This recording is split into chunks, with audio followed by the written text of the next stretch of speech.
घर में आप सभी के भी शंख रखा होगा। उस शंख का अगर आप सही प्रयोग कर लेते हैं तो रोग, दुख, बीमारी, नकारात्मकता, घर के वास्तु दोष इत्यादि का नाश होता है और घर में सकारात्मकता भरी रहती है।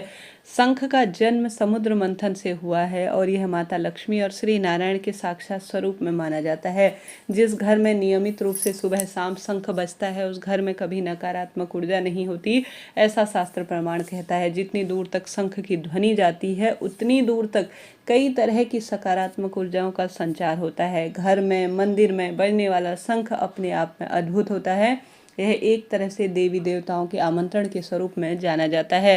शंख घंटा हमारी पूजा का सबसे प्रमुख हिस्सा है। शास्त्रों में और वैज्ञानिक दृष्टिकोण से भी शंख घर में रखना और घर में जो बजाने वाला व्यक्ति है वह कई सुखों की अनुभूति कराता है। स्वास्थ्य संबंधी कई तरह की परेशानियां शंख बजाने मात्र से दूर हो जाती हैं, ऐसा आप सभी ने भी सुना होगा।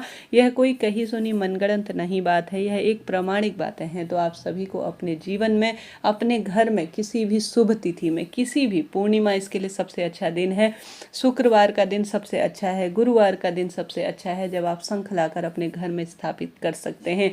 यह बहुत शुभ और श्रेष्ठ परिणाम देने वाला माना जाता है। आप सभी को भी अपने नियमित घर में कोई बच्चे हैं जो बजाने योग्य हैं, घर के पुरुष जो बजाने योग्य है, वह शंख रोज सुबह शाम बजाएं। घर में कई तरह की नकारात्मकताओं का इससे नाश होता है। परंतु शंख में एक चीज भर लेने से और सही विधि से शंख को रखने से आप कई तरह की पूजा पाठ के सुकर्मों को प्राप्त कर सकते हैं।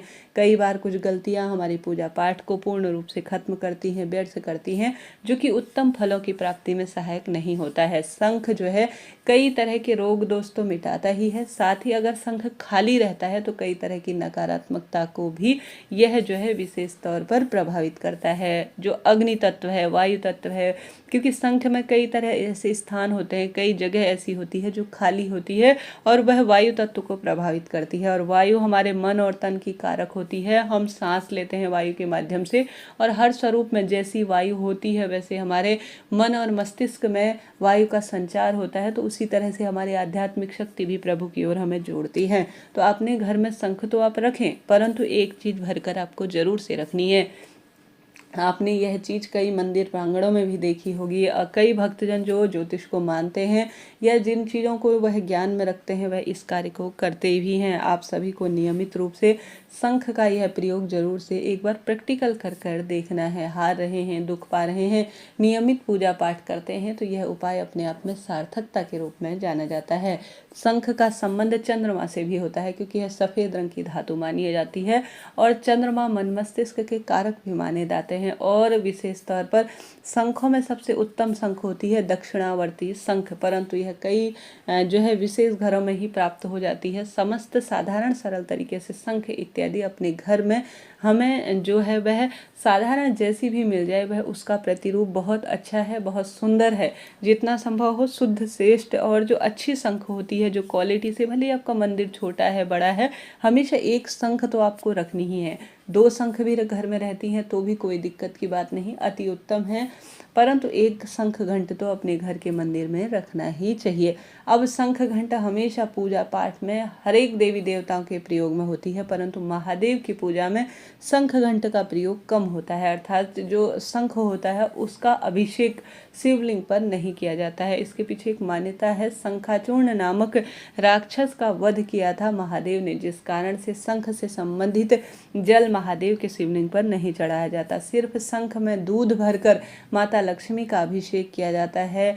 श्री नारायण को शंख में कच्चा दूध भरकर तुलसी पत्र और जल रखकर अगर स्नान कराया जाता है, बाद में उस स्नान किए हुए दुग्ध को अगर आप पान कर लेते हैं तो रोग, दोष, कष्ट, संकट, पीड़ा से मुक्ति मिलती है, ऐसा शास्त्र विधान कहता है। तो आप सभी को नियमित रूप से जब भी आप श्री नारायण की पूजा करें, पाठ करें, माता लक्ष्मी का पूजन करते हैं तो शंख का प्रयोग ज़्यादा से ज़्यादा करना चाहिए। शंख में कच्चा दूध भरकर, तुलसी पत्र रखकर अभिषेक इत्यादि कराने का अपना एक सुंदर लाभ है और श्रेष्ठ इसके परिणाम देखे गए हैं। विधि विधान से महादेव का पूजन करें, श्री नारायण का पूजन करें और विधि विधान से माँ लक्ष्मी का पूजन करें और यह कार्य करना है।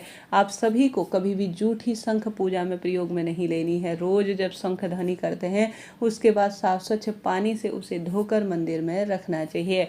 अब आपको शंख में कौन सी चीज़ ऐसी भरनी है जिसके कि परिणाम आपके जीवन में सकारात्मक मिले, यह जरूर से जान लीजिए। सबसे पहले आपको शंख में हमेशा कभी भी शंख खाली नहीं भरनी चाहिए। जैसा मैंने पूर्व में आपको विदित कराया, शंख मंगल ग्रह से भी जाना जाता है। शंख जो है बुध ग्रह से भी संबंध रखता है और चंद्रमा से तो इसका संबंध है ही, माँ लक्ष्मी श्री नारायण से भी इसका संबंध होता ही है।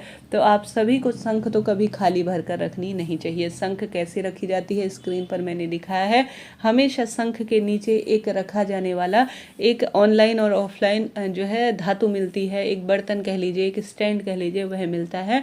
उसमें आपको इस तरह से शंख भरकर शंख को रखना चाहिए। शंख कभी भी उल्टा नहीं रखा जाता। स्क्रीन पर जैसा दिखाया जा रहा है इस तरह से आपको शंख को रखना चाहिए। शंख में क्या भरें जिससे कि हमारे घर में धन संपदा की वृद्धि हो, यह जान लेते हैं। शंख में आप सभी को हमेशा जो आप रोज प्रयोग में लेते हैं वह बताने जा रही हूँ। इसके अलावा एक और विशेष जानकारी है, सुनिएगा। शंख में हमेशा पानी भर कर रखना चाहिए, जल भर कर रखना चाहिए, क्योंकि यह जल से ही उत्पन्न हुई वस्तु मानी जाती है। अगर इसमें जल भर कर रखते हैं और उस जल को, जैसे सुबह आपने पूजा कर ली, शंख ध्वनि कर ली, उसके बाद उसे धो दिया, उसमें आपने जल भर कर रख दिया और बाद में उस शंख का अगर जल आप स्वयं थोड़ा आचमन ग्रहण करने के रूप में लेते हैं, घर के सभी सदस्यों को आचमन करवाते हैं, तो गले से संबंधित रोग, फेफड़ों से संबंधित, हृदय से संबंधित, पेट से संबंधित सभी रोग कट जाते हैं, क्योंकि यह अभिमंत्रित और सबसे दिव्य वस्तु हो गई है। और इस जल का आपको पूरे घर में भी छिड़काव जरूर से करना है, ऐसा शास्त्र विधान कहता है। तो शंख में रोज जल भरकर आप सभी को पूरे घर में छिड़कना चाहिए, ऐसा शास्त्रों में कहा गया है। साथ के साथ अगर आपके घर पर शंख बजाने वाला कोई व्यक्ति नहीं है, आप शंख में जल भरकर नहीं रख सकते हैं, रोज रोज आपको यह प्रक्रिया कठिन लगती है, भूल जाते हैं, तो आपके घर पर जो शंख रखी हुई है आपको रोज नियमित रूप से उस शंख में चावल अर्थात अक्षत भरकर रखने चाहिए। यह धन लक्ष्मी को आकर्षित करता है। और जब विशेष तिथि पड़े, बहुत दिन हो गए अब शंख में हमने चावल भरकर रख दिए, शंख कोई घर पर बजाने वाला नहीं है, आप इसको ऐसा लगता है या दूसरा एक शंख है जिसको आप एक तो प्रयोग में लेते हैं, दूसरा शंख एक अलग से है, तो उस शंख में आप चावल भरकर और 1 रुपये का सिक्का भरकर रखिएगा, क्योंकि यह तीनों चीज़ें अपने आप में चंद्रमा और धन लक्ष्मी से संबंध रखती हैं। 1 रुपये का सिक्का, चावल और जो है शंख, तो तीनों चीज़ें आप एक जगह समाहित करते हैं, किसी लाल कपड़े में रखते हैं या किसी स्टैंड में रखते हैं, चावल भरकर 1 रुपये का सिक्का भर रखकर उसके ऊपर, और फिर बाद में आप जो है चावल स्वयं अपने घर में प्रसाद के रूप में प्रयोग लेते हैं, खीर बनाने के रूप में प्रयोग में लेते हैं, या दान कर देते हैं, या चिड़िया चींटी कबूतर को दे देते हैं, 1 रुपये का सिक्का कहीं बहन बेटियों को दान में दे देते हैं, अपने घर पर कलेक्ट कर कर रखते हैं, किसी विशेष कार्य के लिए जाते हैं तब प्रयोग में लेते हैं, या इसे दान में दे देते हैं, तो यह आपके सौभाग्य के सूचक के रूप में माना जाता है। तो आपके घर पर रखी हुई शंख का यह प्रयोग आपको करना है। जीवन में अपने आप ही स्वतः ही बदलाव आप देखेंगे। इस तरह से आपको यह प्रयोग करना है। शंख से संबंधित यह जानकारी आपको कैसी लगी मुझे कमेंट्स करके बताइएगा ज़रूर। और कोई विशेष वीडियो देखना चाहते हैं तो मुझे कमेंट्स में यह भी बताइएगा। हर हर महादेव।